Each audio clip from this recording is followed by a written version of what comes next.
lies and buying time, killing people next in line. Lower class and social slime, they don't matter. Genocide, sick from water, sick from air. Making money, they don't care. Caesar shit, force of air. Fuck them back, it's only for they war. They shoot, they kill, they massacre, rape, they burn the kids. No one lives countries. Lie to your face, fight and die. Cause God forgives.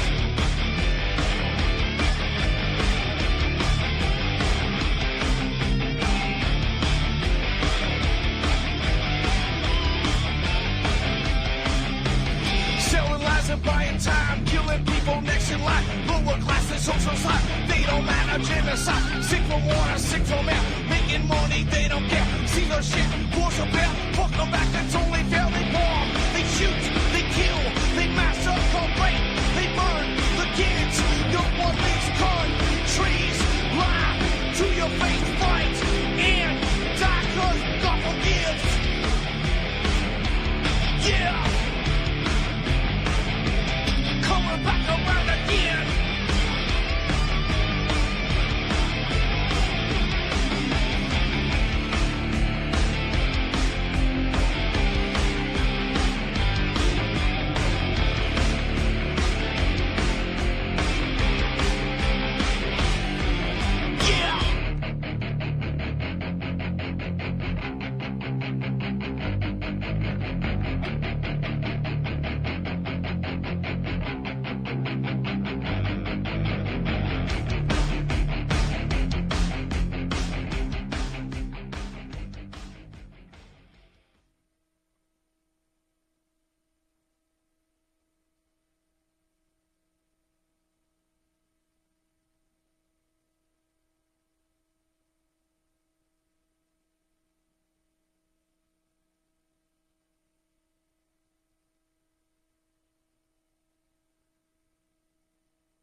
Welcome to the show. I'm your host, Ron Stevens, and you're listening to Game On right here on UCY.tv.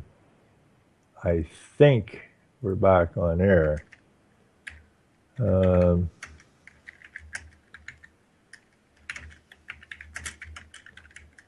So I'll just keep talking. It looks like we got hooked in here, so yeah, it looks like we're online. So that's a good thing. Hopefully we're online. If anybody's getting this, let me know. And we'll try to get this show on the road here if in fact we're live.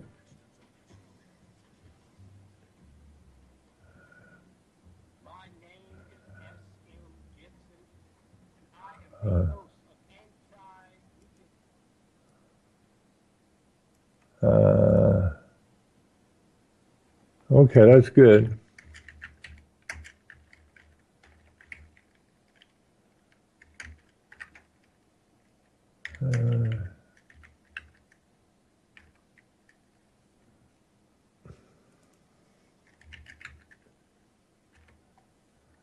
Okay, I guess we're on air, so that's a good thing.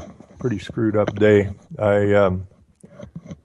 I had some computer problems myself today. I got blue screen, so I had to do a lot of scanning and stuff, try to get this thing rolling, and then UCY. Okay, we're on. That's good. I don't know what problems are going on out there, but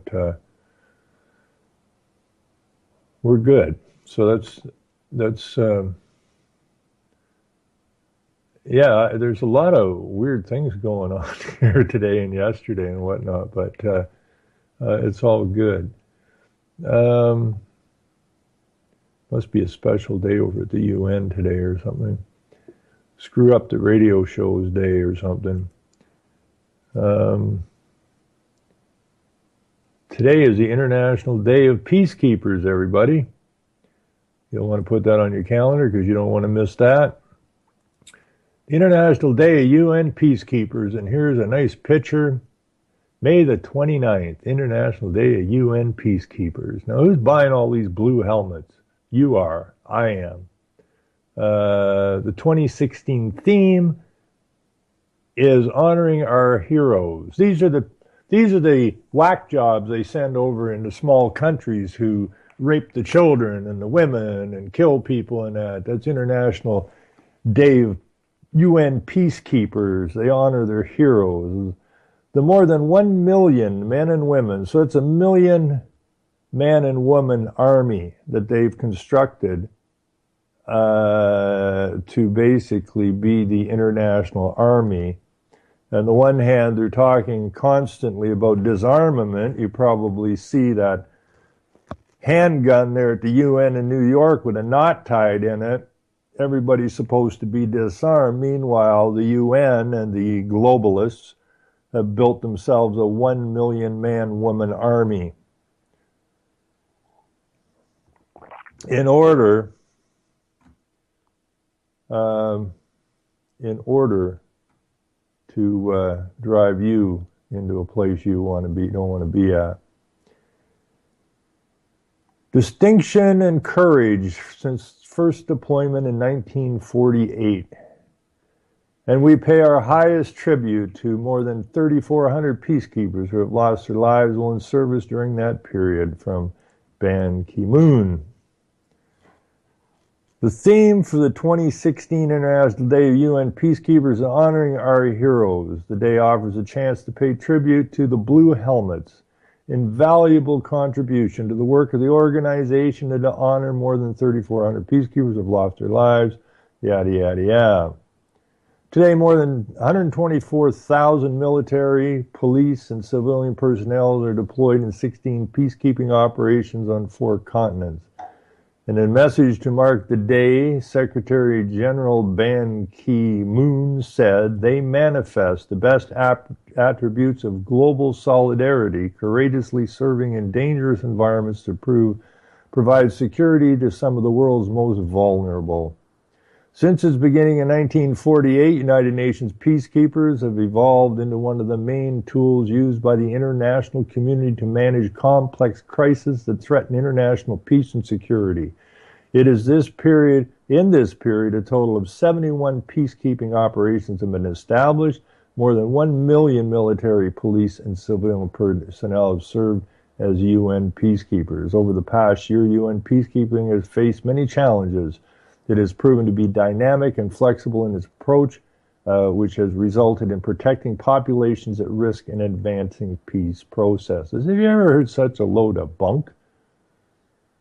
In South Sudan, more than 200,000 civilians who feared for their lives sought shelter at UN bases. In the Central African Republic, peacekeepers successfully supported landmark presidential and legislative elections and have set the once deeply troubled country on a path to peace and stability. In Mali, our blue helmets have suffered grave losses that have not deterred them from implementing their mandate. In many countries, peacekeepers have addressed the problems of landmines and explosive remnants of war. Currently, UN peacekeeping operations receive contributions of military and police personnel from 123 member states. This impressive number reflects a strong global confidence in the value of UN peacekeeping. While the official International Day of the United Nations Peacekeeper Day is on the 29th of May, UN headquarters in New York will celebrate on May the 19th. The Secretary-General will preside over a wreath-laying ceremony in honor of all peacekeepers who have lost their lives while serving under the UN flag. In addition, the Dag Hammarskjöld Medal will be awarded posthumously to peacekeepers who fell while serving in the cause of peace during 2015. Then the Secretary-General will preside over the inaugural ceremony for the Captain McBee Dyenge Medal for Exceptional Courage. I can't say some of these words. So these are the clowns that started the wars. The clowns that started the wars started the United Nations as a front for their ongoing killings well, the UN is about the ugliest outfit that's ever put on the planet. It was put together by the most miserable SOBs that ever lived on this planet. Now, I'm getting a lot of hack here lately from, I put up a thing about Trudeau, our Prime Minister here, about, I put up a thing just simply, what was the purpose of World War I? A world government body, League of Nations, and the State of Israel. They didn't get either one in World War I. Millions died. So they take another shot at it, start another world war, same mission, create a world body. This time they're going to call it the United Nations and the State of Israel. Well, they got what they wanted. They got the UN body under totally false pretenses of a peaceful world when these are the guys that started the wars. Millions died then as well in World War II. Hundreds of millions of people have been killed in their quest for their world government and the State of Israel. Now, people keep saying the UN doesn't have any teeth because they put up 10 million sanctions against Israel, and Israel just thumbs their nose at them. Well, they're partners in crime, for crying out loud. Do you see any UN peacekeepers looking after the people in Palestine who have been driven off their lands and murdered in the streets on a daily basis? Do you see the UN in going over and saying enough is enough of this slaughter that's going on? No, you never see that. And then they spin it out that, the UN doesn't have any teeth because, they keep putting sanctions against Israel. Well, they're partners in crime.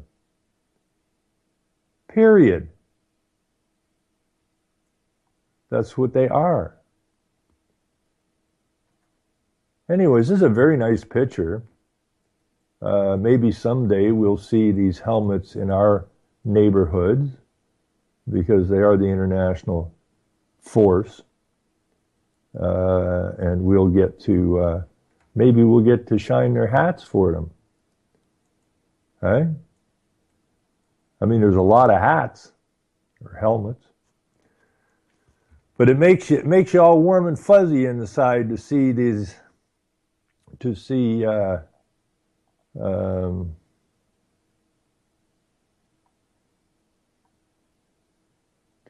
these blue hats, knowing that you're safe because they're out there looking out for you. It's a wonderful feeling, I think, right? Yay-hoo for the UN. How in the hell the UN is sitting on American soil is absolutely mind-boggling. I mean, the American people, besides going and dragging whoever's in the White House at any given time out and arresting them, the idea that this United Nations head office is in New York City, sitting on American soil, just boggles the mind. I mean, you're getting took down from the inside. The United Nations is an inside job. Land donated by Rockefellers, who want a world government. You know, it's pretty damn simple. But you gotta like all those hats, right? I mean, all those little helmets bobbing around out there. I don't know, it'd be like shooting fish in a barrel, I suppose, if it ever comes to that. But they're building armies against us in the West. Okay, they're building armies against us. The Islamic State is running our borders. It's not even running our borders, they're being invited in. Come on in, boys. And then we have this backup group with these blue helmets on. They're coming at us. Why are the American troops in bases all over the world? Why are they not stationed on the borders of America, securing the borders of the nations that they say they take an oath to protect? They're running around all over the world as paid mercenaries while their own country, their own nation's being torn to pieces from the very people that sent them overseas. If you got your army overseas, there's nobody at home to protect you, is there?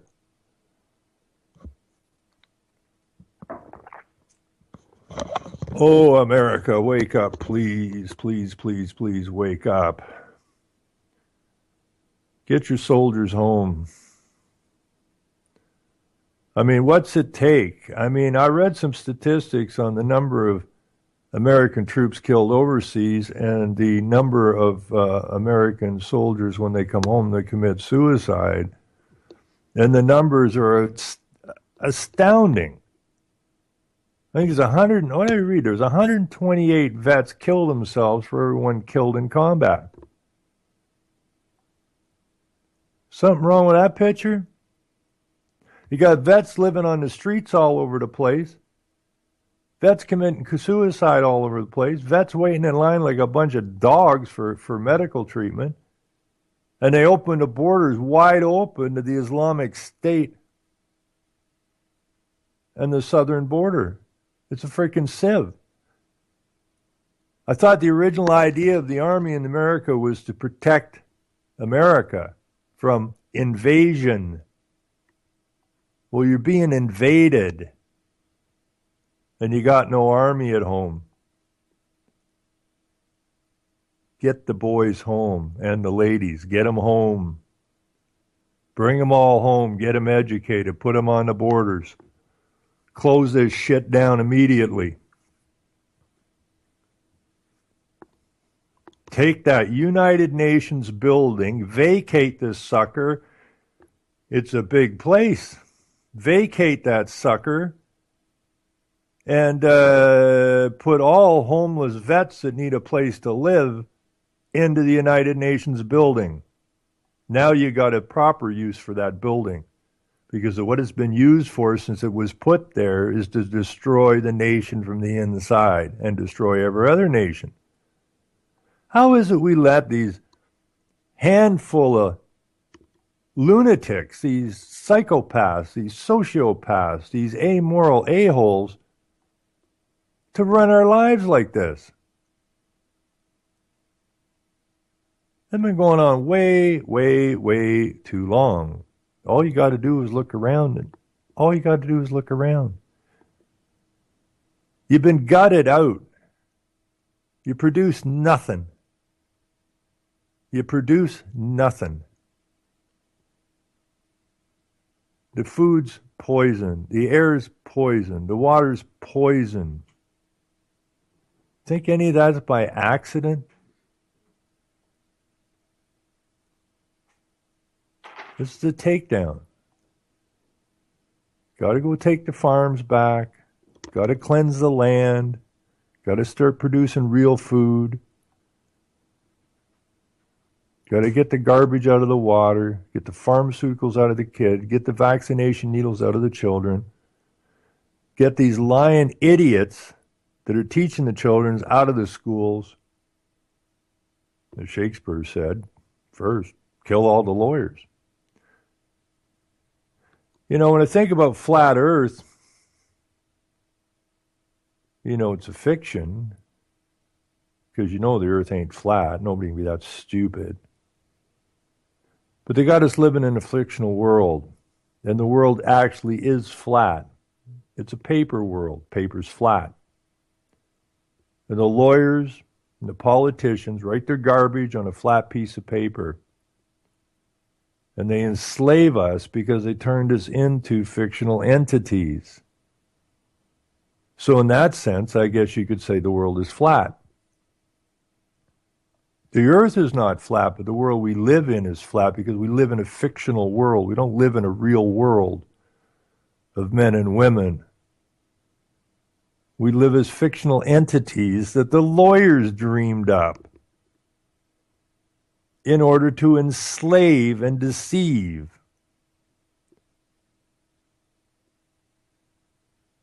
And that has to change. The first thing we got to do is get the nations back. We got to cleanse the nations. We have to get out of this fictional damn world we were suckered into. Deceive. Let no man deceive you. Well, we were mightily deceived. Once you know you've been deceived, you can't be deceived anymore. Once you see what you see, you can't not see it anymore. Once you know what you know, you can't not know it anymore.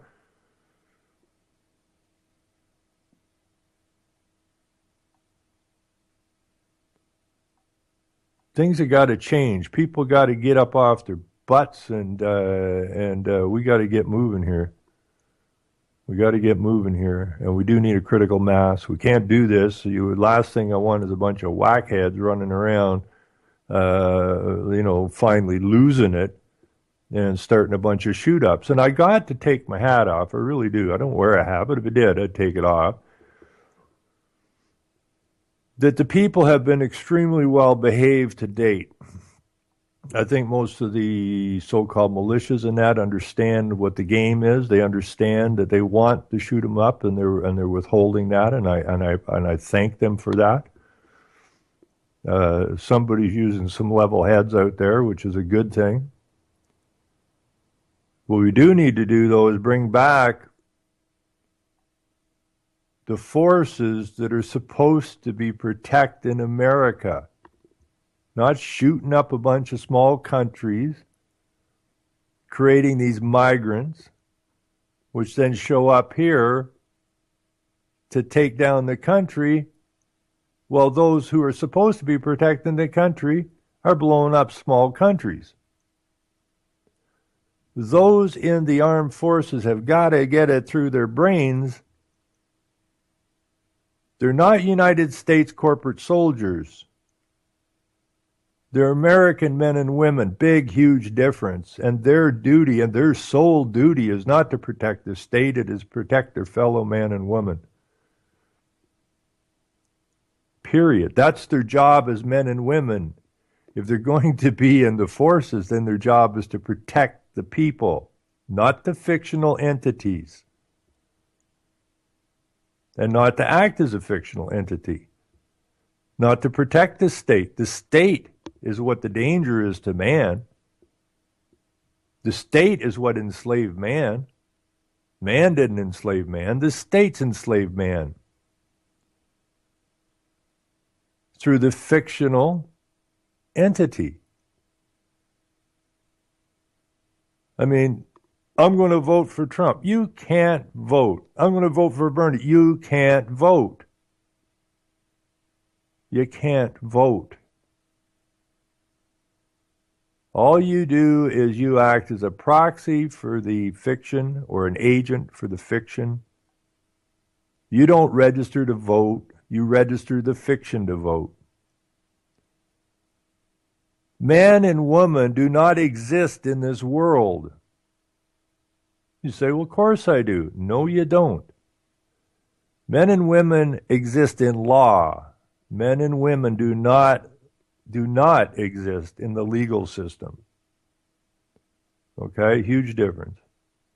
You do not exist. Your flesh and blood does not exist in the legal system. The legal system has no capacity whatsoever to deal with a man or a woman. When you're brought into court, it's not you that they're looking for. Okay, they're looking for what they created. But then they attached you as the surety for that legal fiction, because the legal fiction can't do nothing.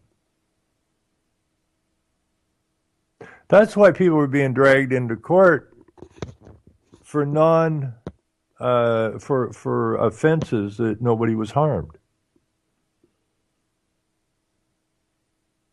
Because it's not law. You can't bring somebody into a court in a law unless there's a victim, unless there's been harm caused. So the whole thing's a crock of nonsense. It's a humongous fraud right from the get-go. Now, there has to be one country out there that's going to stand up and straighten this mess out. Now, it's going to have to be Canada, the United States, or a combination of the two. Maybe Australia. Possibly Australia. But because we have such a large landmass here between Canada and the United States, if our people get their act together and stand together, we can straighten this out jig time.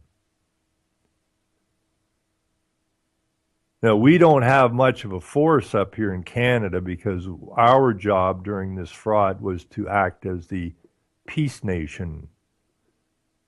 Okay, we were the ones that would go in and help the people after the American forces went in and bombed the snot out of places. Now our role's changing up here. Now we're starting to bomb people because we're moving along on the program. But we need to bring our boys and girls home.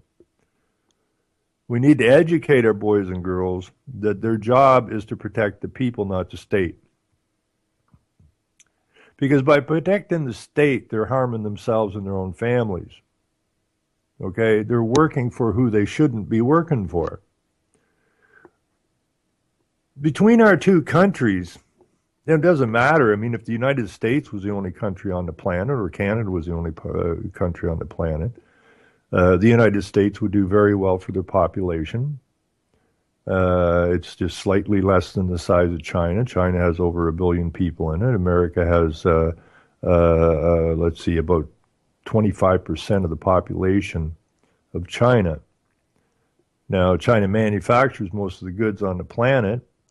There's lots of open space in China. People aren't elbow to elbow, shoulder to shoulder in China. There's all kinds of space in China.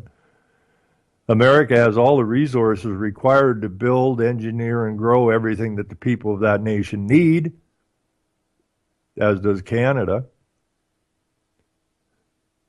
So our two nations, the people working together, not the corporations working together, not DC and not Ottawa working together, but the people working together, could turn these nations into Shangri-La. All you got to do is look around and you got to know that something's bad wrong.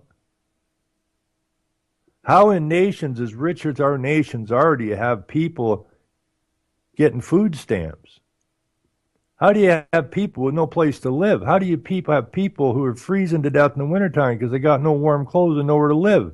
How is that even possible? It's not possible unless it's constructed to be so, which it has been.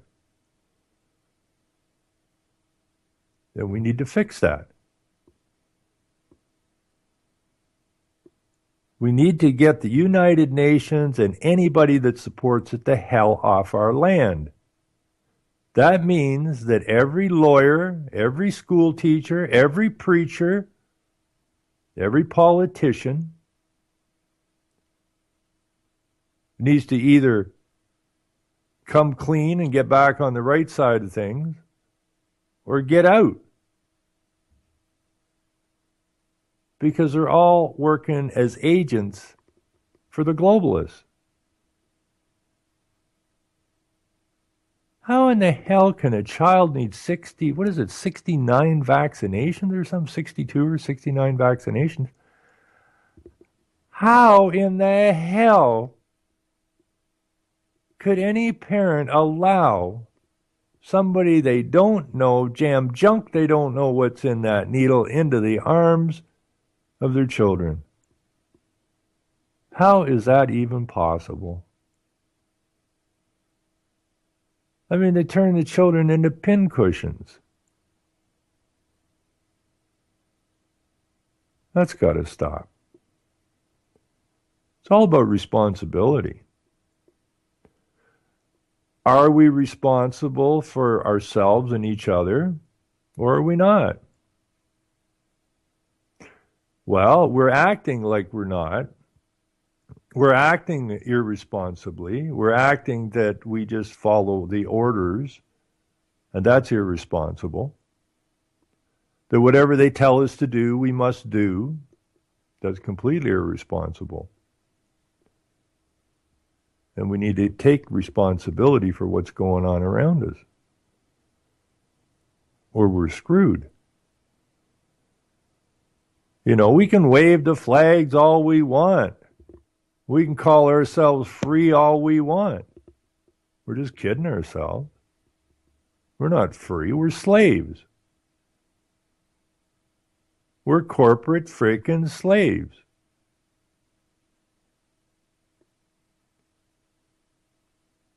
Because the government doesn't recognize the man or the woman.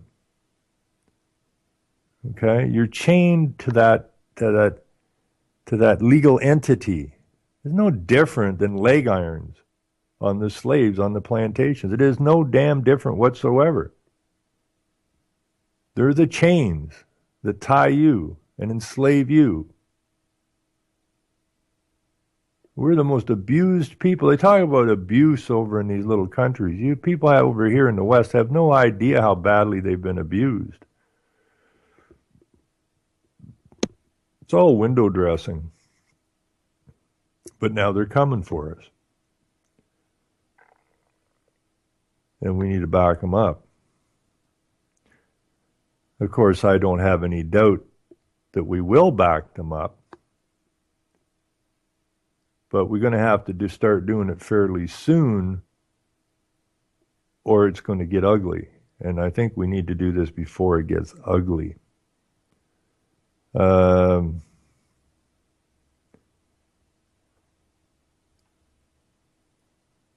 It's just so sad that all of this has been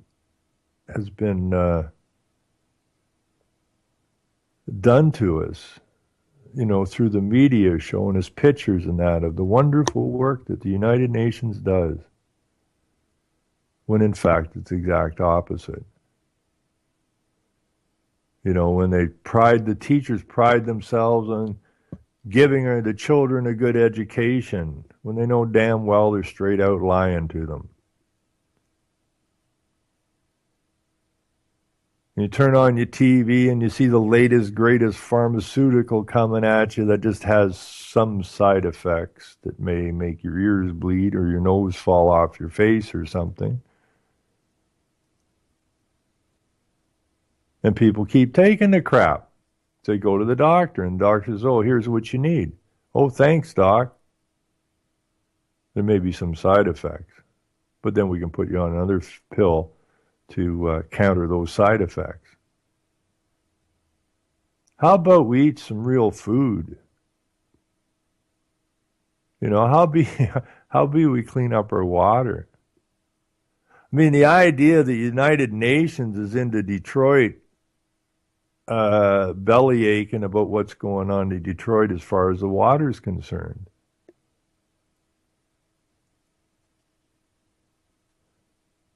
So they trashed the water in Detroit, and then on purpose, and then in comes the United Nations to save the day,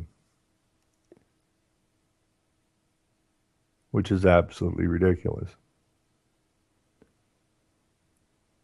I don't understand why people have such a hard time gripping this.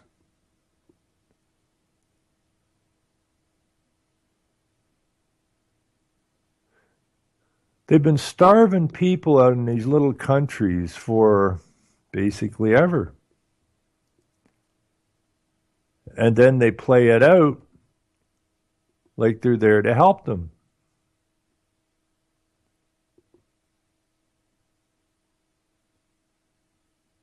Which is a total lie. So today is International Peacekeeper Day. And this week, 25th to the 31st of May, is the week of solidarity with the peoples of non-self-governing territories. Jesus. The UN General Assembly, by its Resolution 60/119 of 8th of December 2005, requested the annual observance of the Week of Solidarity with the peoples of non-self-governing territories. In the UN Charter, a non-self-governing territory is defined as a territory whose people have not yet attained a full measure of self-government. In 1946, several UN member states identified a number of territories under their administration that were not self-governing and placed them on a UN list. Countries administering non-self-governing territories are called administrating powers.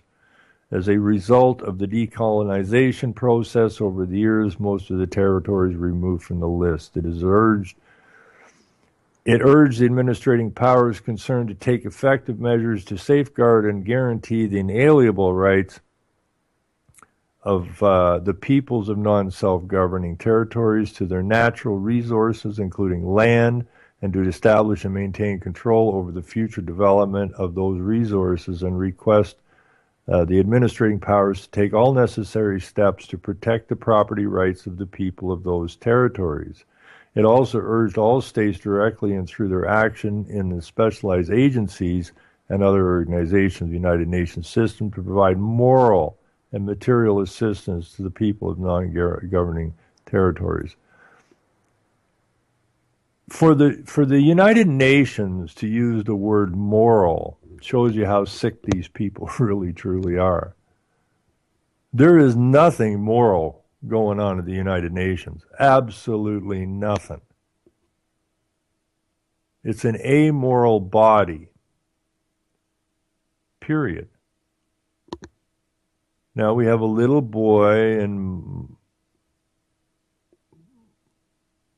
the Solomon Islands playing with the homemade wooden truck. Isn't that sweet? Isn't that sweet? Anyways, I'm going to throw this in there too, and you guys can look through it. People don't look at the United Nations enough. They really, truly don't. You can't understand really what's going on until you hang out at the United Nations stuff for a while and figure out who started this thing, why they started it, and who all's involved in it. I mean, global issues. Global issues. Well, let me throw this in here first. You can go from there.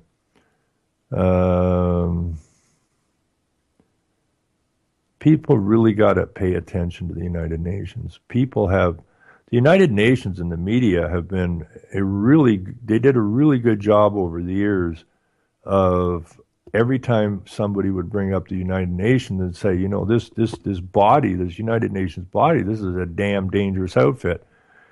The standard reply has always been over the years, oh, the United Nations, they ain't got no teeth. Don't worry about the United Nations. Look the other way. And that's what they've done to keep people's eyes off of what the hell's actually going on there.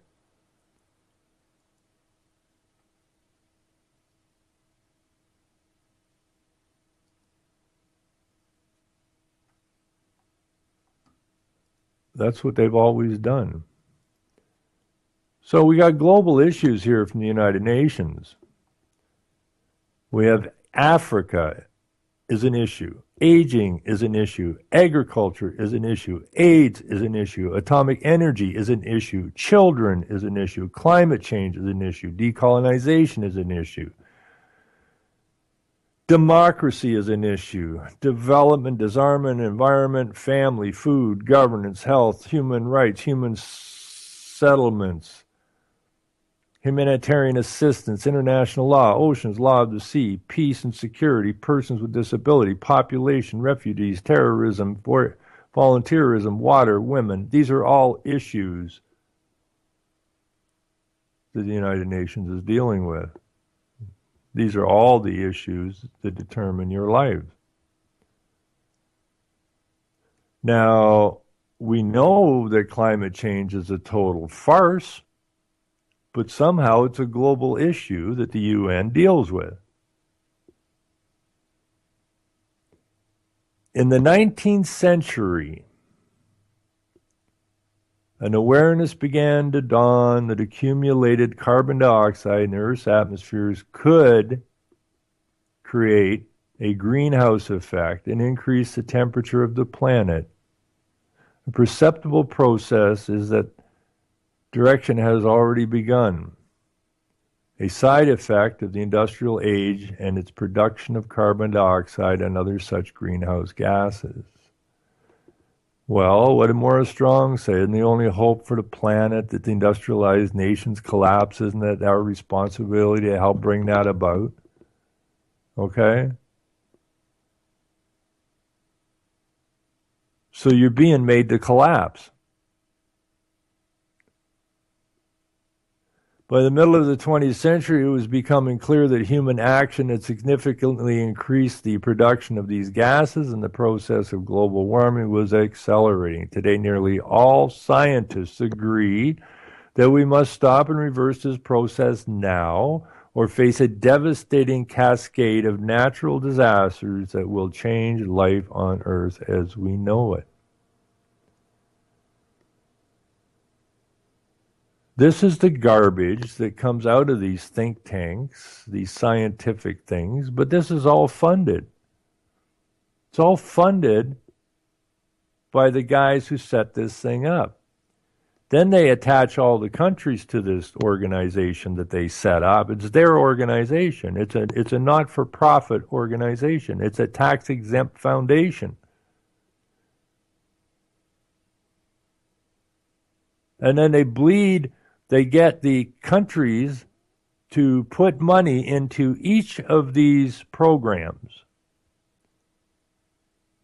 Okay? You're working your ass off trying to keep a roof over the head for your family, and you're being bled, and your labor is being used over here in the con game called the United Nations to sell their program, which is designed to destroy the country you're living in.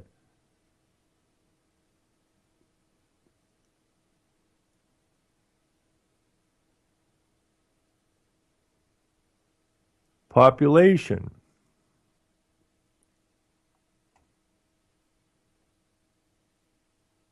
In 1950, 5 years after the founding of the United Nations, the world population was estimated around 2.6 billion, according to UN estimates. It reached 5 billion in 1987, hit 6 billion in 99.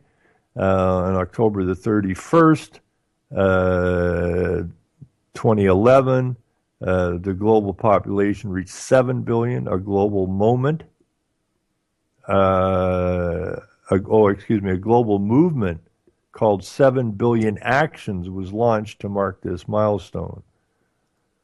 The UN Population Division projects the world population 9 billion by 2043 and 10 billion by 2083.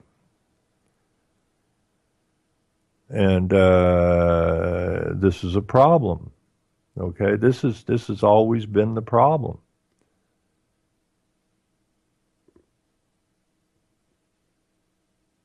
Is they're saying there's too many people on the planet today. Now, you can't trust, okay, you really can't trust any data that comes out of the United Nations. I mean, all you got to do is look at the IPCC for a half an hour and you'll understand their data is crock of nonsense. And they always use words like it's possible, could, might happen. Okay? They have no definitive data on dick all, right? I mean, these statements are ridiculous. On the 31st of October, 2011, the global population reached 7 billion. It happened on October the 31st, 2011, just like that, bang. Now, we know that's a ridiculous statement, but this is what they pound off. And every single country that's a member of this clown house outfit is pushing their agendas.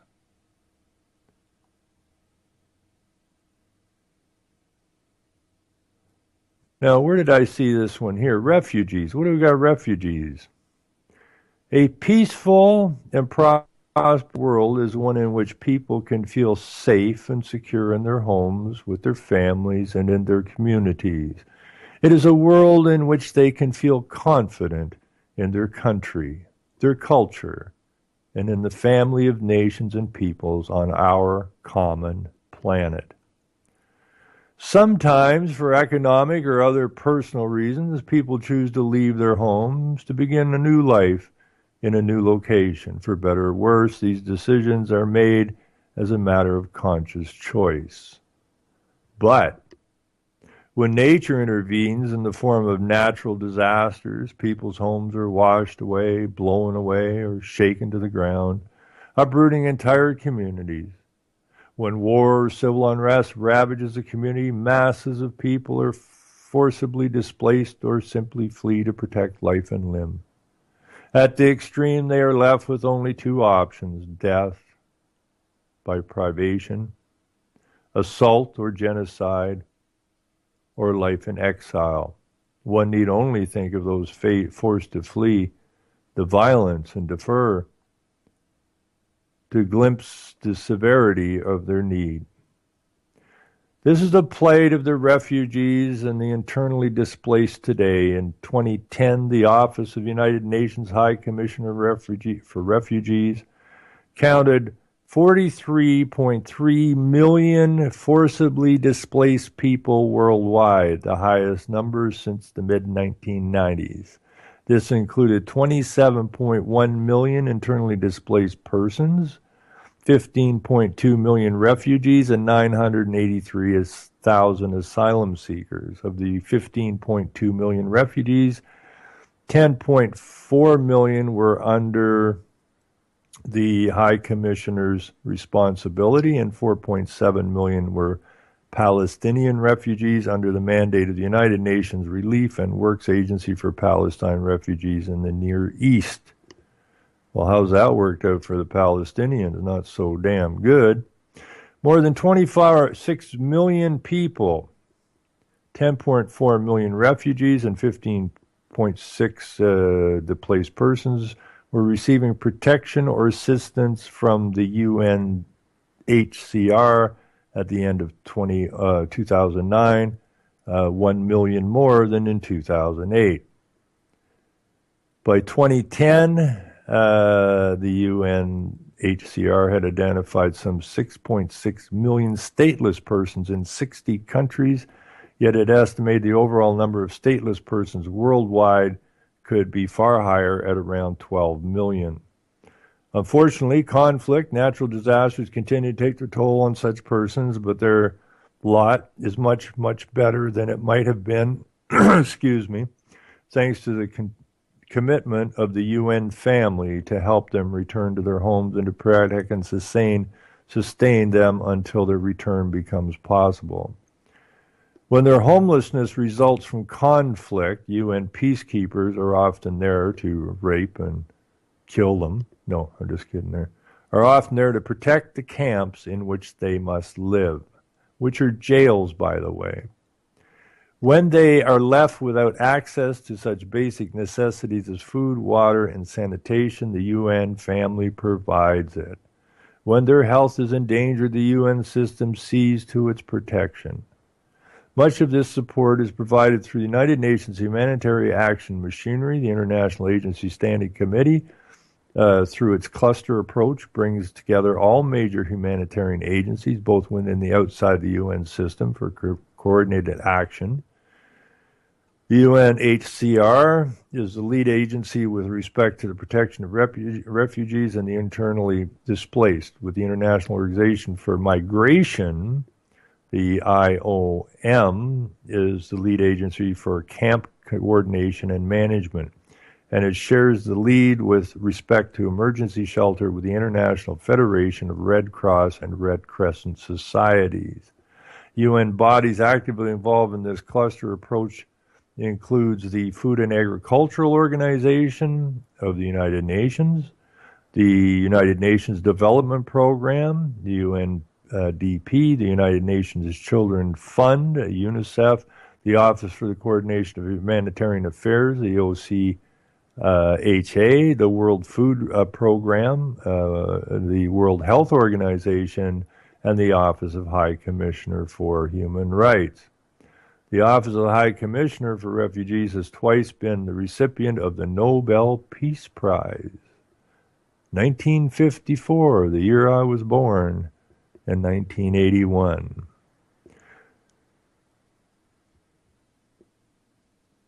These people, and it's huge, there is no sector of your life that the United Nations is not involved in. None. Now, did you vote for these guys? No. You voted, you thought, for representation of your people in your lands. But you didn't get it. You can't get it. Now, where did your leadership, so-called leadership, get the authority? Who gave your leadership of your nation authority to go out here and be signing all these treaties and nonsense with no referendums on it, no plebiscites, on your behalf? Most people in most nations have no clue what's going on. Absolutely no clue. Everything that's going on in your country is controlled out of the United Nations. Everything.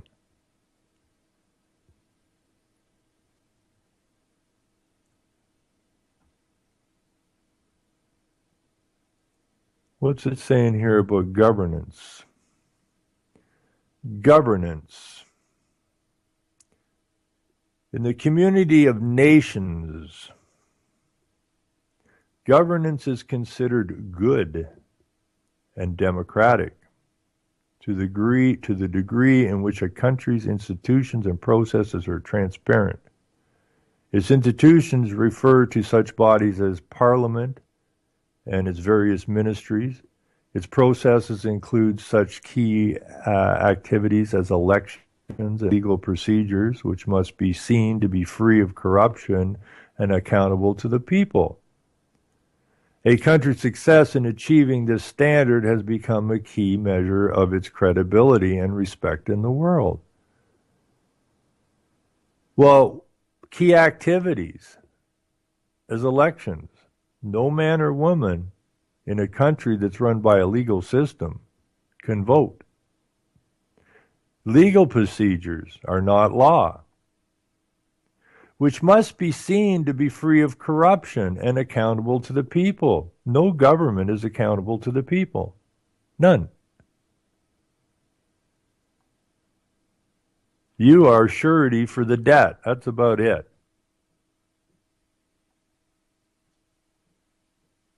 It's ass backwards. The world's upside down. You serve the government. The government does not serve you. Now, I don't know what it takes for people to recognize that. The government is your master and you are the servant. Now, that's ass backwards to the way it's supposed to be, but that is the way it is. The world is upside down. Absolutely upside down. And I love that clip. I got it on my Facebook. I took a little wee clip of if I can find it. I don't know if I'll even find it. I may have put it in here before. But I'm going to change. I'm just working on a logo here. I'm going to change. I've already changed. I haven't put the logo up yet, but to rock the boat. Now, my Facebook was called Canada Live, but there's too many Canada Lives out there. It's difficult to find. So I'm thinking I'm going to have to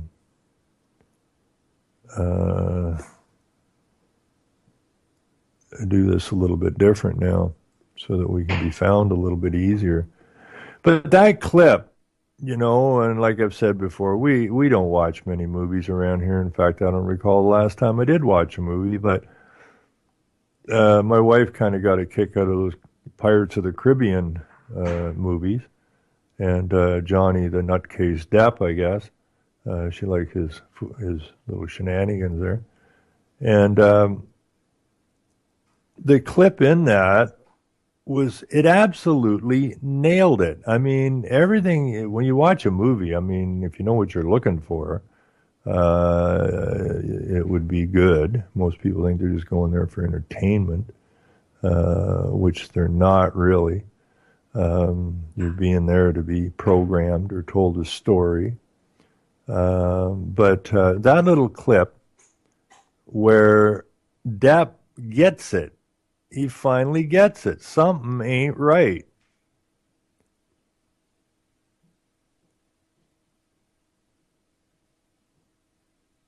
So I just took that little clip and I don't even remember what I wrote in the thing. But when I do find it here, I'm going to put it back up to the top of my site. So, you know, I'm going to change this to Rock the Boat, because that's exactly what has to happen. We got to rock the boat and rock it hard. We got to get it flipped back over. We got to get back to law. We have to get back to people, and we have to get back our lands. We don't have any. Well, you know, you don't. You know, I have some things. I never get time to do them, but I have a recording to the real estate board, who agrees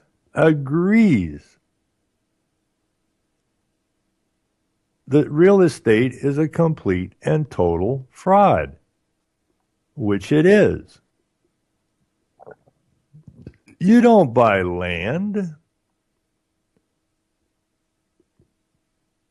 You buy a fictional entity, which they call a abstract concept. That's what you purchase. You purchase an abstract concept.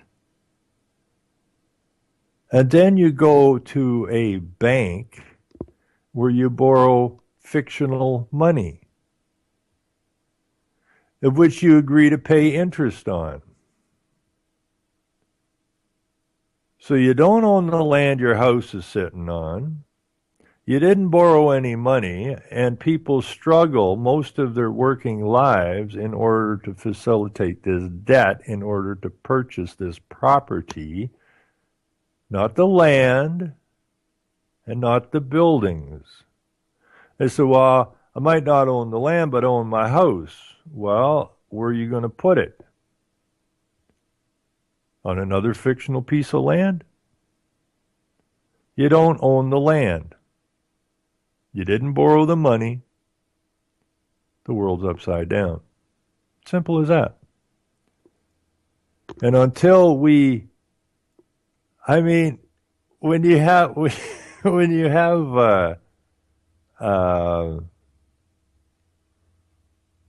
no food in the stores, and you go to the doctor, and the doctor's not about health. That's all fictional. And we got to fix it. It has to get fixed. You know, I put a shout out to all those in the forces. If you want respect, my friends, okay, real respect, not fictional respect. You know, we support our troops. That's fictional nonsense, okay? Why would you support someone who is in the business of killing innocent people? How would you support that? Under the false idea that they're protecting your lands? They are not protecting your lands. You don't have any lands. Okay? You don't have any land. So they certainly aren't protecting your country.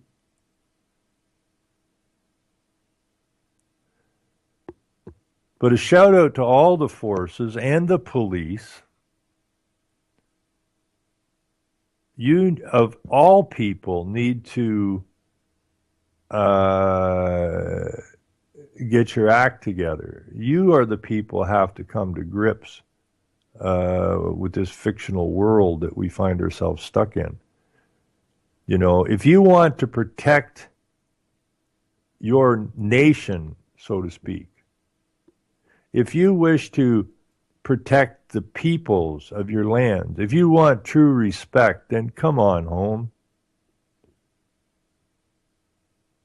Come on home and shed that fictional entity and stand as true men and women in law, real law, not fictional legal law, real law.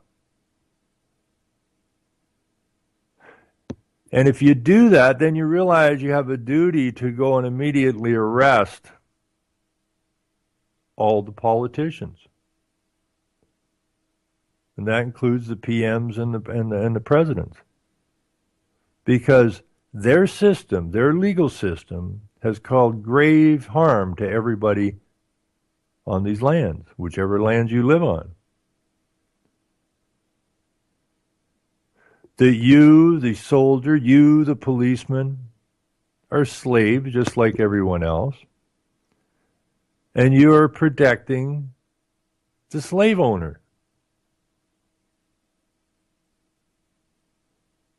You need to come back and protect the people, you being one. But we have to bring ourselves back in to the position of men and women, not fictional legal characters on a playing board.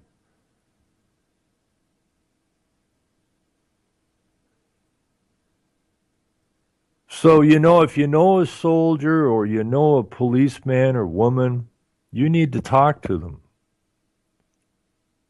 You really, really need to sit down and have a heart-to-heart with them.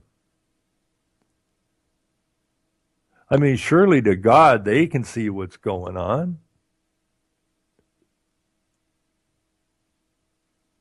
They can see their fellow offers in that causing harm to people. Surely to God, they know that the so-called judicial system is not a system of law. And if they don't, we need to talk to them. We really need to start talking to them.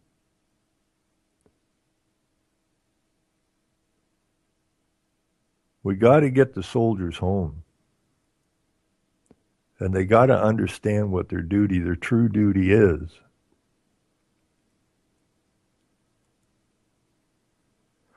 I don't know how many troops there are in America.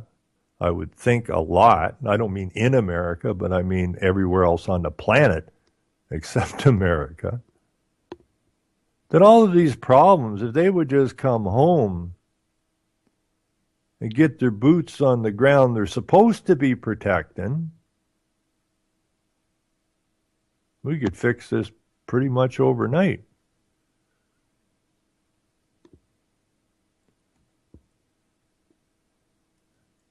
And run these clowns, or at least bring these people to trial before they kick off. I'm talking about the Soroses and the Rothschilds and the Rockefellers and everybody else involved in this stuff, the real movers and shakers.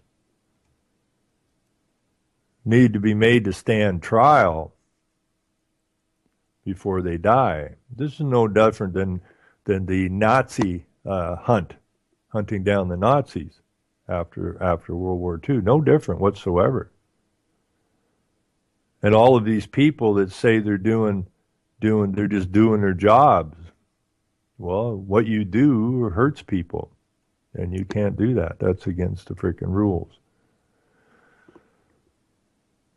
Now, I was going to hang here with the United Nations here for a little bit. Now, the WHO, the World Health Organization, which over at the UN page says all the good work they're doing and how they care and all this kind of stuff. Then we jump over here to another story. The WHO rejects calls to postpone Rio Olympics. This is out of Berlin. Now remember, the WHO is supposed to be the global health watchdog, if you will, because they care. Not really. They're up to the arses in the vaccine business. All of your head medical people are hooked up with the United Nations. They all do the bidding of the United Nations. The United Nations is making a killing off of these vaccines as well. There's all kinds of documents about that out there. All you got to do is go looking for them. But anyways, the World Health Organization, that cares so much about health, says there is no public health justification for postponing or canceling the Rio Summer Olympics because of the Zika outbreak in Brazil. The assessment in a statement early Saturday came a day after 150 health experts issued an open letter to the UN Health Agency calling for the games to be delayed or relocated in the name of public health. Friday's letter cited recent scientific evidence that the Zika virus causes severe birth defects, most notably, babies born with abnormally small heads. In adults, it can cause neurological problems, including a rare syndrome that can be fatal or result in temporary paralysis. The authors also noted that despite increased efforts to wipe out the mosquitoes that spread Zika, the number of infections in Rio de Janeiro have actually gone up rather than down. The experts came from more than 24 countries in fields including public health, bioethics, pediatrics, and included former White House science advisor Dr. Philip Rubin, who, however, said based on current assessment, canceling or changing the location of the 2016 Olympics will not significantly alter the international spread of the Zika virus. Wait a minute. I thought they were concerned about world health. You got 150 so-called experts calling for the games to be either canceled, postponed, or moved, and they list their reasons why. However, who said, based on current assessment, whose assessment? If this was the assessment above, it says cancel it, postpone it, or move it. So I don't know what assessment the WHO is talking about, but say canceling or changing location will not significantly alter the international spread of the Zika virus. Now, this is where it gets interesting.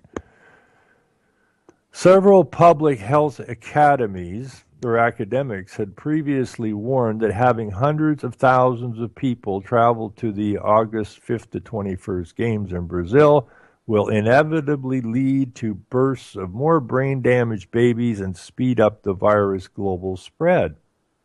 But the Geneva-based UN Health Agency argued that Brazil is just one of dozens of countries reporting the transmission of Zika virus by mosquitoes, and says people continue to travel between these countries and territories for a variety of reasons.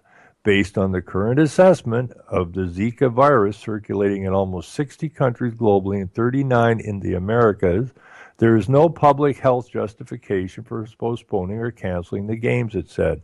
Who will continue to monitor the situation and update our advice as necessary? It pointed to its existing advice urging pregnant women not to travel to areas with Zika virus transmission, among other recommendations. WHO declared the spread of Zika in the Americas to be a global emergency in February. The agency's statement Saturday made no direct reference to the health experts' letter, which also highlighted the decades-long collaboration between WHO and the International Olympic Committee. The experts called it an overly close relationship that left the UN Health Agency unable to be impartial in the Olympic matters. The International Olympic Committee rejected the idea that the two organizations were too close, saying it does not currently have the MOU, Memorandum of Understanding, with the World Health Organization. The last one it added outlined cooperation between the two organizations to promote physical activity to fight strokes, heart attacks, diabetes, and obesity. So what you have here, okay, is this is all part and parcel of the depopulation program. Make no ifs, ands, or buts about it. If you look through the vaccination information from the United Nations, I mean, you got Bill Gates donating gazillion dollars for vaccinations. Okay, it's a slow kill game. And so, you know, we had the H1N1 threat scare or whatever here years and years ago.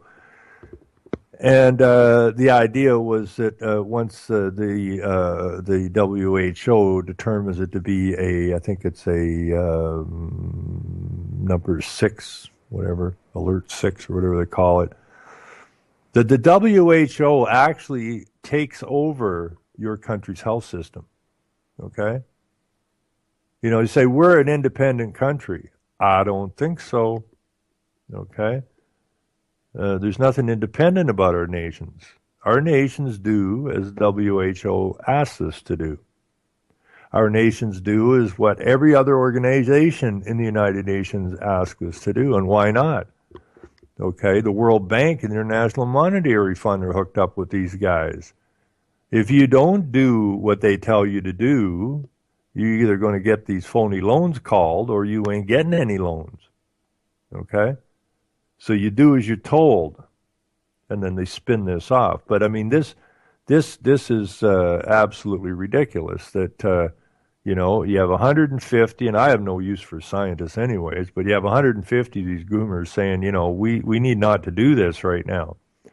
And then you have this body that's supposed to be looking out for the betterment of the global population says, no, what the hell, let's go. Let's get it done,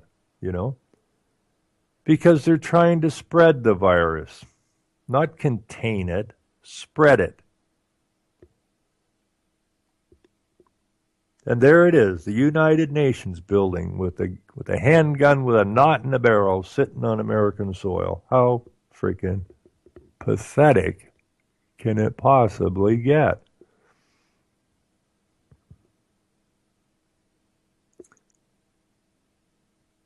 $300 some odd million Americans, home of the land, or what is it called? Home of the free and land of the brave.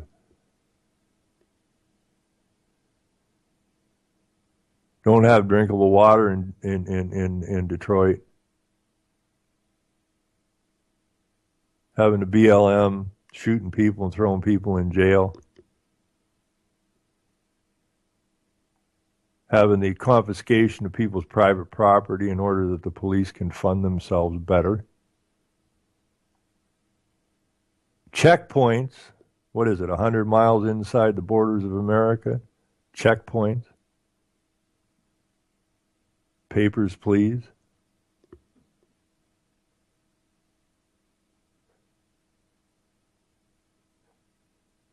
Small towns and cities being filled up with migrants who are pushing Islam and halal foods. How is it that the American people, they not notice any of this stuff? Now, I'm sure there's lots of people that are ticked off, but of course the media is not going to report on it. I suppose that's a big part of the problem. But this idea that's been stuck in our heads, and I don't really care where you live, it's been stuck in our heads for so long, and this is something we have to deal with as well, is this idea that, they tell us that we have democracy. If you don't like what these elected officials are doing, then you can just simply vote them out when the term comes up. But that's not true because they're all doing the same job. They're all working for the United Nations and those who set up the United Nations. I mean, when was the last time you heard a politician in your local city hall or read it in your local newspaper that, oh boy, our nation or our town or city or whatever is so excited about implementing Agenda 21. And we're so happy to tell you what's not sustainable. We're just giddy with the idea that private property is not sustainable. Now, even though property is a fiction, even that's not sustainable. So this idea that you might own something is going bye-bye.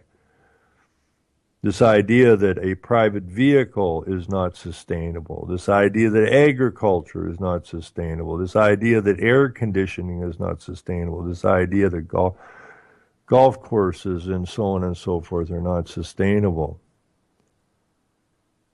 You don't see this plastered on your local newspaper headlines. Why is that? Could it be that your representatives actually don't represent you? Is it possible when you read things like Local Agenda 21 and you read things like the municipal primer for Agenda 21, is never ever mentioned to the people? Is it possible that these people really don't represent you? And if they don't represent you, why are they sitting there implementing these agendas thought up by the bankers, the lawyers, the tax-exempt foundations, and so on and so forth? How is it that none of this ever comes out in your local media? or the national media or the international media. How is such a large program that is taking away whatever rights you believe you have, taking them away from you, your right to housing, your right to water, your right to everything else? How is it this never gets explained by the local newspapers? You never read headlines like, oh, good news, good news. We're going to force you to upgrade your house to make it more sustainable. And if you don't do it, well, we're going to fine you, and so on and so forth. Why all these good news stories never hit your local paper? You know, you have your local paper is basically the Ministry of Truth right out of 1984. And the fact that all of these documents from the UN tell your local council or your city council, county council, exactly how to implement these programs without you finding out about it. And then when people do find out about it and they go to their local council chambers, the local council sits there like deer caught in the headlights going, I don't know what you're talking about. Even though all the city managers and CAOs are trained specifically in how to implement these UN agendas. In front of your face, but yet behind your back. With all of the local media completely 100% on board. Same thing goes for whatever they're pushing at the time. Right now, they just happen to be pushing migration big time. And it always gets a positive spin. Maybe that's why people are having a hard time getting it. I mean, they just simply straight up been lied to for so long, they can't get through the fog of the lies to find the truth. But those that do understand the truth and those that do have the capacity to do some research have an obligation to do it and to get out and talk to people and hold local meetings and get the people stirred up. If you wish to be a land of the free and the brave, fictional characters cannot be free, nor can they be brave. Only men and women can be free and be brave. And you cannot be a man or a woman in the legal system because the legal system does not recognize a man or a woman. Which means we got to get back to law. We got to get out of the fiction and get back to law. You want to play a board game like Monopoly or something like that, which is basically a template of what our lives are, then go ahead and fill your boots and play the game. But like in Monopoly, when you buy a property, you're buying a piece of paper, a little card. Like in Monopoly, as in your real life, you can't play the game unless you pick a fictional character to be you. You can be the wheelbarrow, you can be the thimble, you can be the race car, but you, the man or woman, cannot play the game. You, the man or woman, cannot buy that property. You must accept this fictional character, this playing piece, which is your legal entity, to move around the board. But when people are playing a game like Monopoly, they understand they're playing a game. They understand that's not them. The board ain't big enough for you to walk around on. So you have this little thing and you roll the dice and you go, oh, no. Although people do equate or relate to their piece, that's my piece. But they recognize it's not them. That's my playing piece. That's your fictional entity. And you have fictional money of which you can buy and sell things. You can't. Only your little player can. And when the game's all did and done, you put all the pieces back into the box, which you can call your government, because the government owns all the pieces in the box. The government created your fictional entity, therefore the government owns your fictional entity.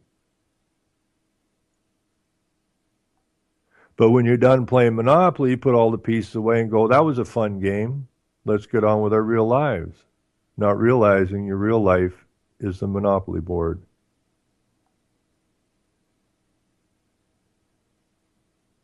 You're in a game. You got to get out of the game. You can't be free and you can't be brave. You know, you're playing Monopoly. Can the wheelbarrow be brave and beat up on the little car? No, it's fictional. So your fictional entity can't be brave, and your fictional entity can't be free. And that's what our lives are, fictional entities. I love the idea of, you know, the land of the free and the land of the home of the brave. I love that idea. It sounds frickin' marvelous. The land of the free. I am free to do as I wish so long as I harm no other man or woman. Brilliant. That's called law. And home of the brave. That we will stand on our borders and we will put down any attempt to take our freedom. Brilliant. But fictional characters can't do that.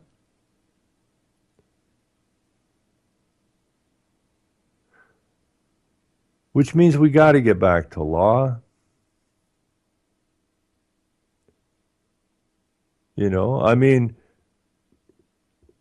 when the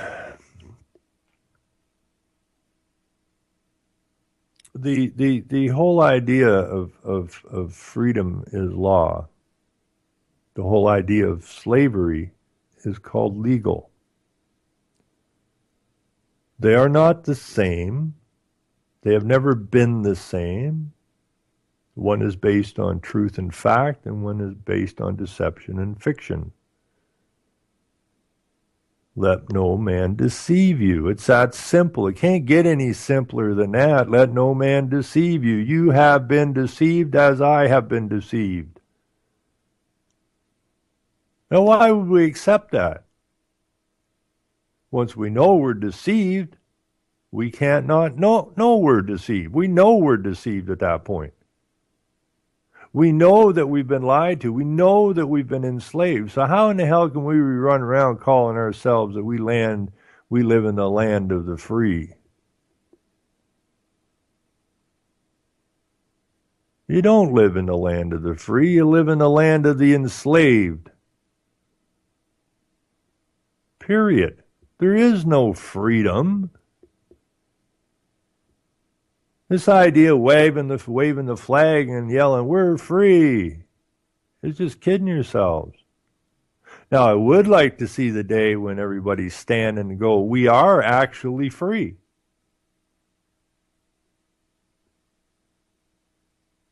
We now possess the dominion that was given to us by our Creator, who told us not to be deceived, or we would be as cattle, slaves, which is exactly what we allowed to happen.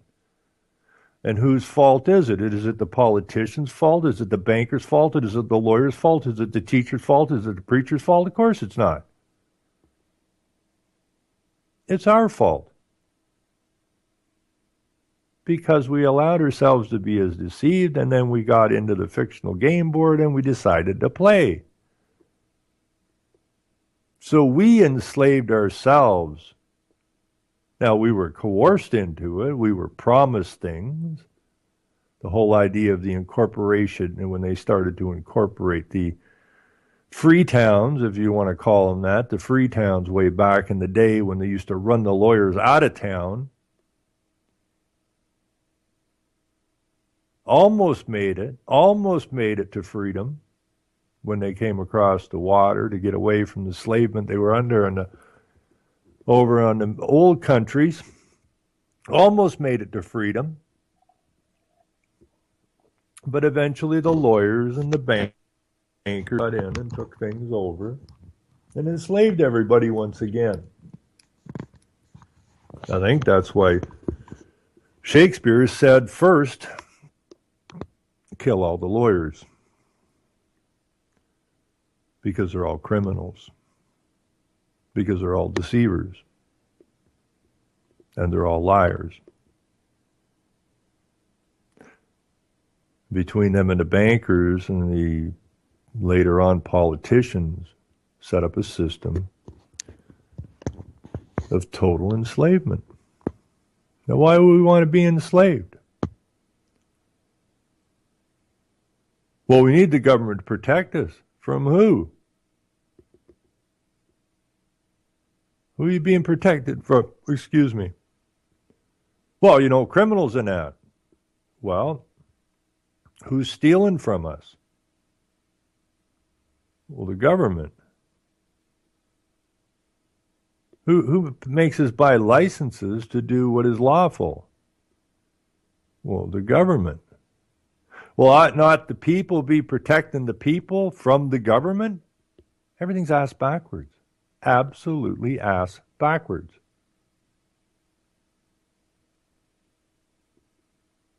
I mean, I dream of the day when people are free and people are brave.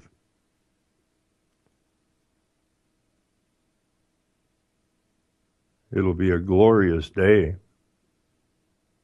when we get back to law. I mean, I see now they're passing legislation here, and I think in the States and probably everywhere else, because it's all through the United Nations, that if I say something bad about a transgendered person or something, I could be thrown in the clink for like 2 years. Because my government cares. People are so afraid to speak their mind now. Okay, that's a form of self-enslavement. Okay, I can't say this. You can't say that. Why not? I can say any damn thing I want, anytime I want. And my attitude is, you don't like what I'm saying, move along.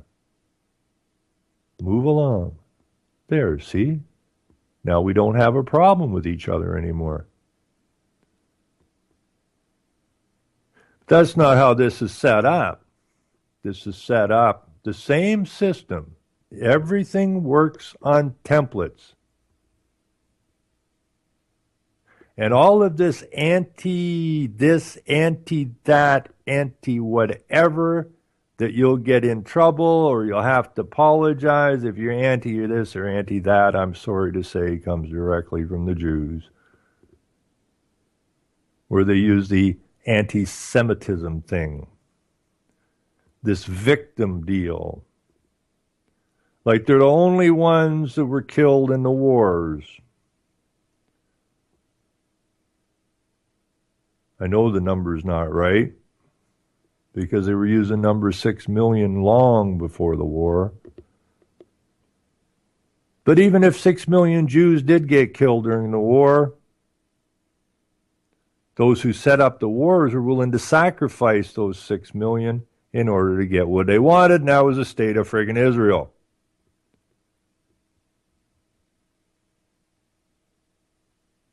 I've studied Hitler enough to know that maybe he cared about his people at one time, but he, like all these other politicians, are controlled by the money. They're controlled by ego. They're controlled by stroking of the ego. And in the end, are nothing more than puppets. But this idea of anti-Semitism, because if I say something bad about a Jew, I've somehow caused some terrible offense in the world that will send a ripple around the world, and oh my goodness, what will we do? 6 million, which I don't believe is the number, but if it is the number, in the wars, hundreds of millions of people were killed, most of them innocent non-combatants. So if you place 6 million against a couple of 100 million, it ain't much of a number. But the Jews brought us multiculturalism. The Jews brought us banking. The Jews brought us lawyering. The Jews brought us the entertainment business. The Jews brought us the gay pride. The Jews brought us the transgender movement. And it's always the same thing. It's always about anti-this, anti-that. We're a minority. The Jews are a minority. I can't say anything bad about a Jew. I've said lots of good things about the Jews. I know a couple of guys that are Jewish that I have the utmost respect for.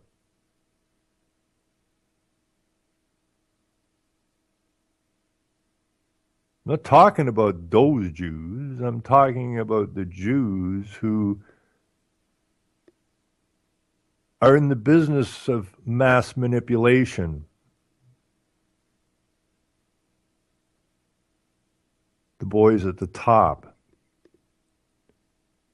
The boys at the top of the banking systems, the lawyering systems, the entertainment systems, the media systems, the health systems. Those are the boys that I ain't too pleased with.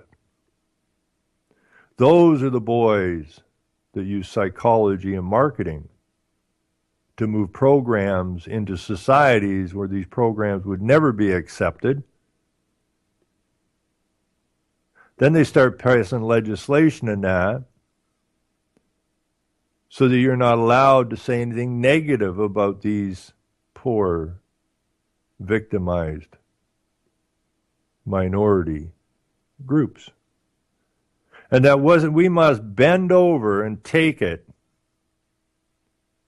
lest we offend someone in one of these minority groups. I don't give a sweet bajumpins if you're gay. I don't care if you're transgendered. I don't care if you pick your nose several times on a Sunday. I really don't give a damn. Get out of my face. Do not attempt to force me or anyone else to bow down to your nonsense. Now, does that make me a racist? No.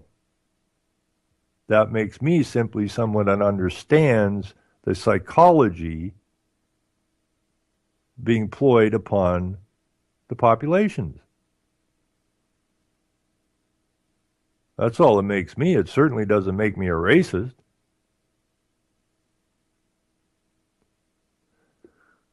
You know, I looked at this Jewish thing long and hard for a long, long time. I never said anything about it for a long, long time. I mean, once in a while. But what I found was that, you know, I mean, I already knew bankers and I already knew, entertainment, media, all that kind of stuff. It was pretty simple. There it is. It's in your face. It's controlled. For whose benefit? Well, somebody's benefit. But all this nonsense about these Kazakhstan Jews or whatever are not real Jews, and this Jew ain't that Jew, and if it was a Jew, it'd be brown skin, not white skin, not light skin. All of this nonsense is all just smoke and mirrors. You know, he's a Zionist Jew, which is not a real Jew. Fine. Call him whatever the hell you want to call them. But the fact of the matter, these guys are the movers and the shakers. And they're damn dangerous.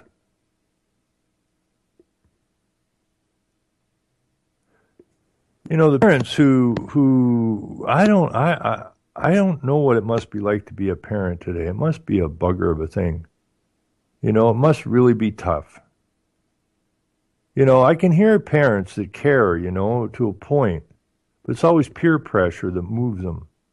And we've got to change the peer pressure around so move them in the right direction. But I can imagine conversations where a concerned mother or father is talking about, Jesus, you know, they keep stabbing my kid with these stupid vaccinations. What the hell's going on?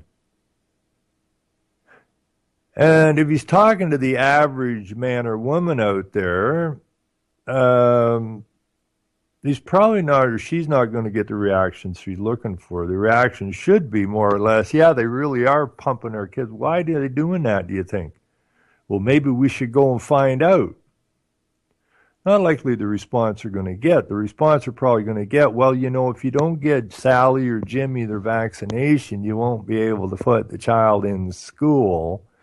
And these are, after all, the professionals. They are the doctors and the scientists, and they would know best what's good for your child. So you better just bow down and do as you're told. Now, even that concerned parent is eventually, in most cases, not all cases, there are still some strong people out there, but in most cases, they are influenced by that. They're already nervous about what they're saying. And then they qualify, I guess, why they're going to go ahead, even though they know in their heart and their soul that this is the wrong thing to be doing for their child, from peer pressure and media pressure and so on and so forth. They succumb to this. Well, it's true, Jimmy. You won't be able to go to school if you don't get the vaccination. You know, so I'm not sure about them, but, you know, you really need to go to school because they're going to teach you good things. I mean, come on. It takes a lot of guts, I would think, for a parent to pull their kid out of the society that they grew up in, you know, because they're going to get a lot of pressure from everywhere. You know, I know a gentleman who didn't register his children, and he wondered why there was people wandering around on his property with automatic machine guns and stuff from the government.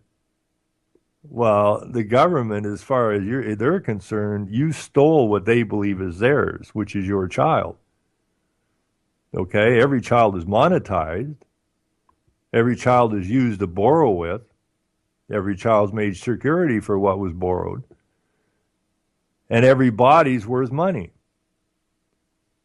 So when you don't register your kids, the government takes that pretty seriously.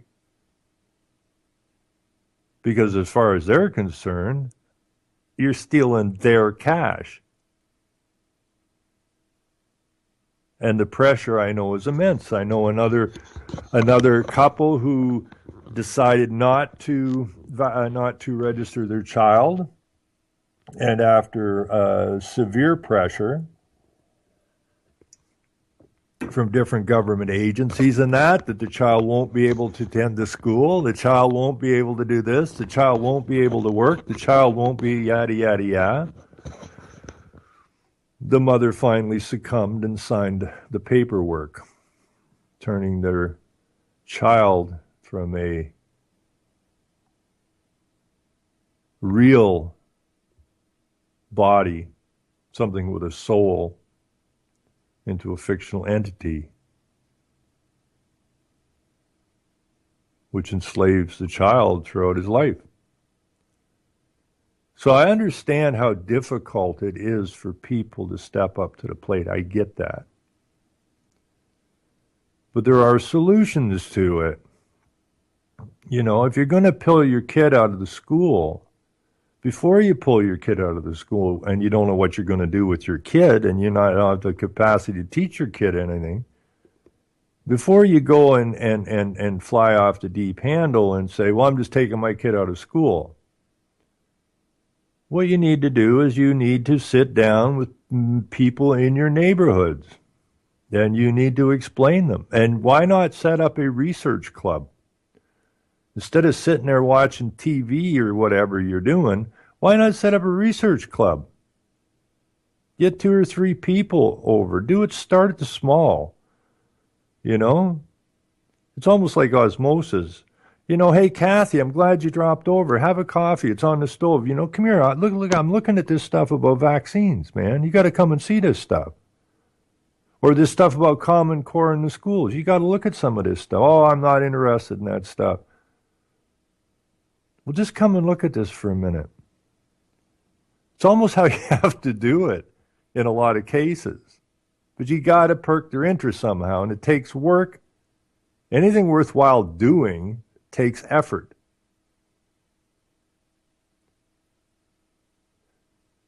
Get a few people. Get a research club going. Okay? Get talking amongst yourselves what it is you can and can't do at any particular time. The kids do deserve, I don't want to use the word education, they do deserve for you to give them knowledge. Okay?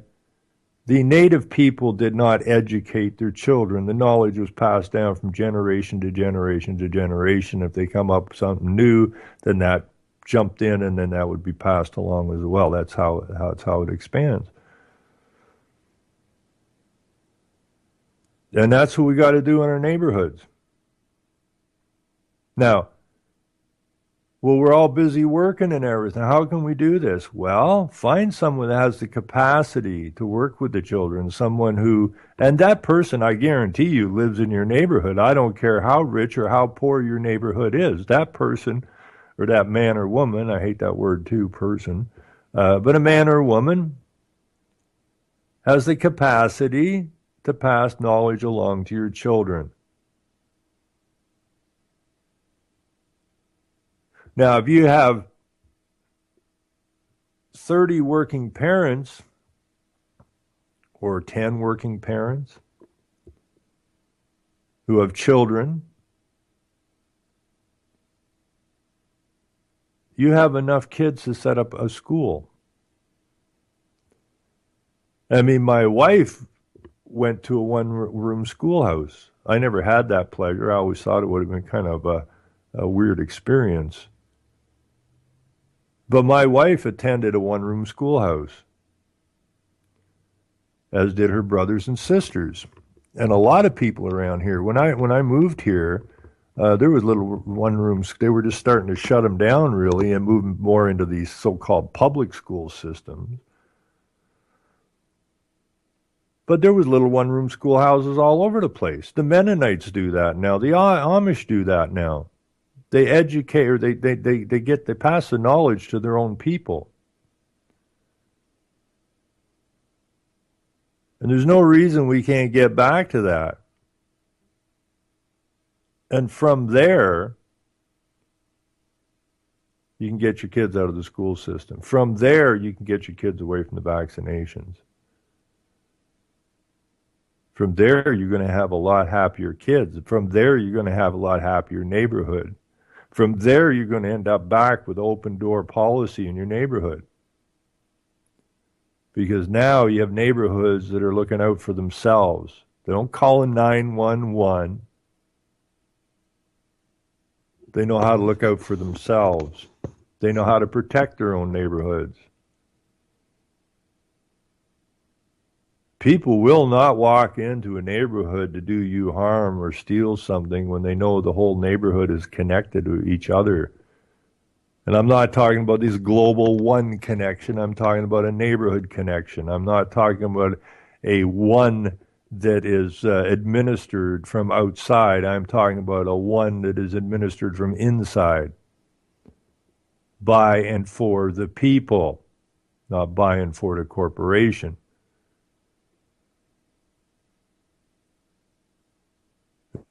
And from get back to law. From there, we can get back to growing our food. I mean, this idea of organic food, you know, people say, oh, I'm all this organic food. You pick up magazines all the time. They're pushing this stuff. What are they pushing? They're pushing normalcy, like it's some kind of a new age thing. Everything we're supposed to know how to do and supposed to do has been taken away from us. Just go to the grocery store. Nobody knows what the hell they're shoving down their throat anymore. And there's nothing wrong with a grocery store if the food's fit to eat. There's no reason that your neighborhood can't have a good butcher store. There's no reason your local farmer can't fire real meat into that butcher store. There's no reason you can't have a neighborhood bakery that uses real flour to make real bread so that you're not stuck eating gluten-free crap. There's no reason that you can't get healthy food. The legal system takes that right away from you. The legal system tells you what you can and cannot eat, basically. And so we're not free and we're not brave. We're basically cattle. We're animals. The United Nations Human Rights. And if you look up human being in Wikipedia, you will go down and it will tell you that a human came from a great ape. And if you go down further, so they're saying that you're an animal, a color of man, just like legal is color of law. Legal can't deal with a man, and legal can't,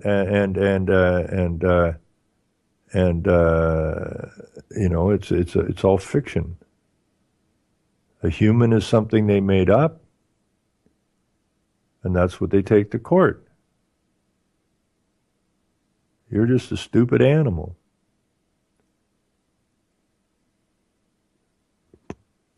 So the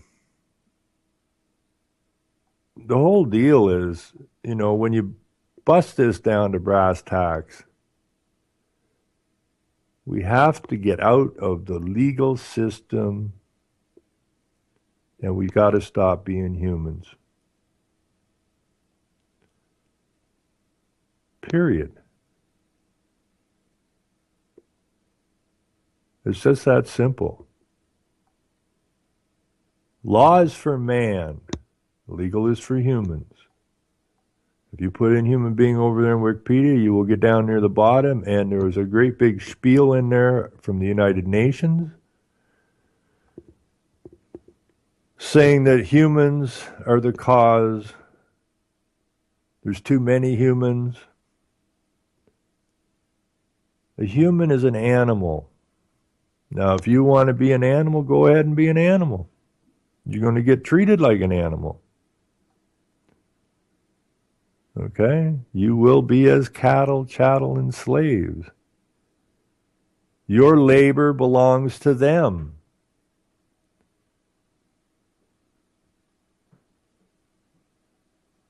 Now, why are we funding all of this stuff? Well, because we have to.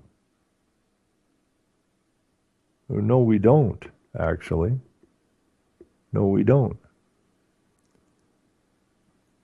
But we got to quit pretending that we're humans, and we got to get to understand the difference between legal and law. I don't know any two more important things. Now, I'm not a religious man, because it says in the King James Bible that religion is used to deceive. I don't like being deceived. Now, I've never read the whole Bible. I've actually read very little of the Bible. I haven't had time. I find it extremely confusing to read. But I do use the King James, the KJV Bible.net. I'll say that. The KJVBible.net is a search engine. Because I can throw any word into it. It's like etymology in that. I can just punch a word into it and it will give me all the verses that word is connected to. And two words that do not exist in that King James Bible, which is the Bible of which our law is supposed to be based on. Two words that do not exist in that book are human and legal. Two words that do exist over and over and over again are man and law. Legal and human are both fictions, and it is corporation law, corporate law. It is commerce. So when you're born, they sign you into commerce. And they throw out your ability to be in law or be a man. Because they put you in commerce, they can bleed you. Can't do that in law. And the kicker is, and I'll leave it with this, is that the Queen, and even if you're in America, okay, you're still under England, which is under the Vatican. So we're still with Rome. But the fact is that the Queen took the oath upon the King James Bible to uphold the law as per. And that goes back to the divine right of kings because it came from the Pope, who declared himself to be the vicar of Christ. Therefore, he had dominion over everything. That's where the first corporation came from, the first corporation soul. And then after King Henry got his butt slapped by Rome, same thing happened in England, and the kings became proxies of Christ, and that they had the authority of Christ, but they had to uphold the law as per the book. Do not add to or take away from my law, period. To do so removes all authority from that king or queen or president or prime minister or anything else. They have no authority after that point. Once they have added to or taken away from, they have left what their oath was, and that was to uphold the law as per the King James Bible. The problem is there's a separate section to this, which is the other face of the coin, I guess, which is the corporate side. That's the side we've been conned into. That's the slavery. We got to get back to law and being men. Anyway, that's not even what I was going to talk about today, but that's where it went. So everybody have yourselves a great day. I got some stuff off my chest and nobody else's. And take care, everybody. We're back to Tuesday, 7 o'clock right here on CY. Hopefully we get the technical problems worked out. Other than that, get outside, get some air, and enjoy the day. We're done.